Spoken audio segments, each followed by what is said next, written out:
ең мықты табиғатта не деген кезде бастап ең бірінші тас мықты дейді да. Тастан мықты бар ма дегенде, иә, тас деген ұғым ғой өзі, қатты басын дұрса жарылады деген секілді. Одан мықты темірлер, бұрғылар, неше түрлі қазір бар да, қарасаң темір мықты. Темірден от мықты да, темірді балқытады мысалы. Оттан былайша айтқанда су мықты, су яғни отты өшіреді.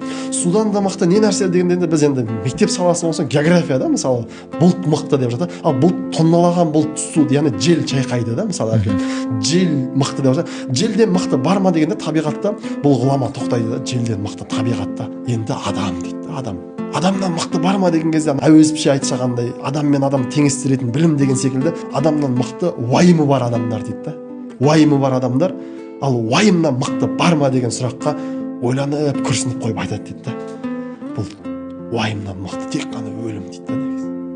Яғни біз тірі жүрген адамдарға соның ішіндегі уайым екен ғой, уайым барлар. Соның ішінде мұғалімдердің ішінде ең мықтысы, яғни уайымы бар.